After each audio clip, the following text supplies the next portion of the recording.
This is Morgan Hazelwood, back again with more writing tips and writerly musings.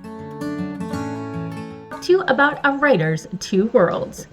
The panelists for the titular panel were as follows: Michael Williams as moderating, Chastity Bolin, Lynn Hightower, T. Lee Harris, James Sabata, and a name I missed and who wasn't on the program. Was it Laurel or Daryl? Something like that.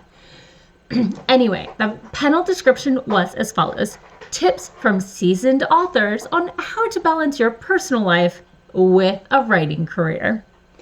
There were tons of quality notes, but first, let me start with my personal biggest takeaway. While reviews matter, who is reviewing your books matter almost more. If you have your mom's entire book club order, read, and review your book, but that's not a genre they would typically read, your book is going to get suggested to the wrong audience and fall flat. Getting your book out there is crucial, but it does no good if it's in front of the wrong audience. So let's talk about the rest of those writing tips. Now, before you take any of these tips, remember that all writing advice is absolutely wrong and absolutely right. Use what works for you for this story today. So, some tips for brainstorming. Maybe just try lying on your left side or sitting in a different chair or at a different table or room. Maybe writing in a different location for different types of scenes. Try going for a walk or taking a shower or brainstorm while driving. Maybe you brainstorm while chatting with a friend or group of friends. Surely you have more than one, right? We all do.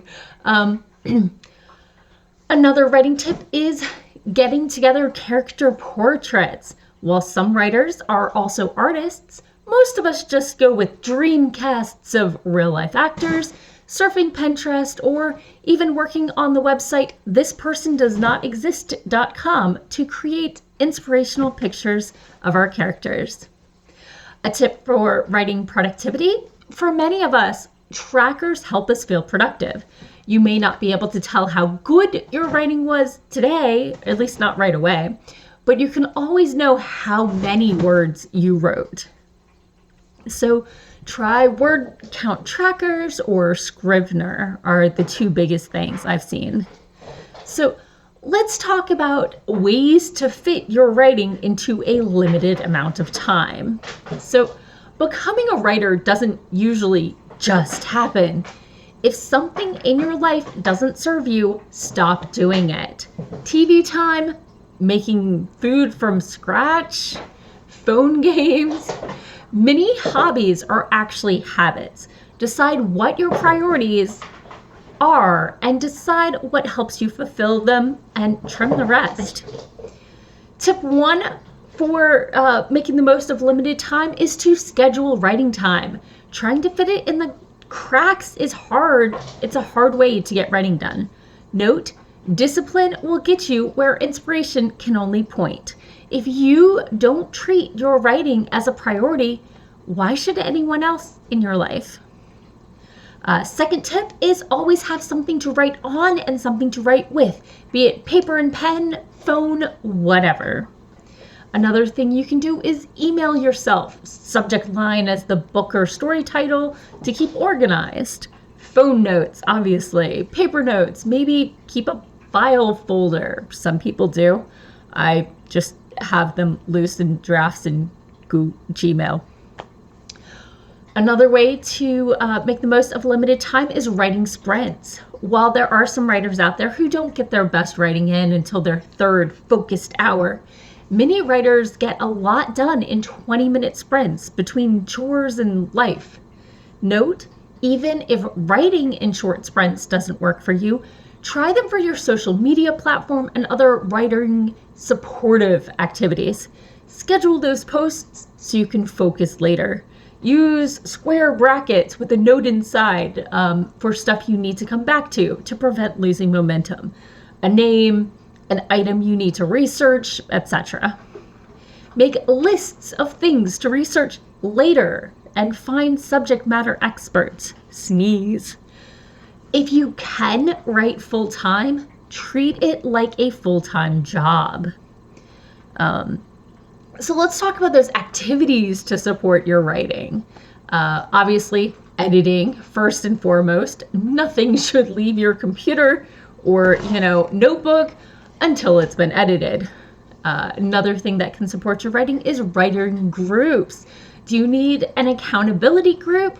Maybe what you need is a critique group, or what? Next up, finding a publisher, whether it's agent plus traditional publisher, small press, or going it alone. None of these things just happen. You need to put in the research and the hour and the work. Some recommended ebook publishers were untreedreads.com, Overdrive, and Barnes & Noble, if you're trying to get away from Amazon. And of course, social media. No matter how you write, how well you write, if people can't find you or don't recognize your name, it's going to be hard to get any sort of traction. And social media is where most people find it these days. Schedule your posts. Engage with your own followers and with people who have followings similar to what you're looking for. Cross promo with other writers. Having platforms and established web presence is what helps you get speaking gigs, and that equals money. Another way to use social media is to share freebies, be it chapters or short stories. Many of these can entice new readers into your world. And remember, if you look at your writing and all you see is how far you have yet to go, remember that published books are the end result, not all the steps they took to get there. And that's all for today. Thanks for listening. If you enjoyed this episode, hit that subscribe button and share it with all your friends. It goes a long way towards helping people find me. And I'll be back again next Monday with more writing tips and writerly musings. Bye-bye.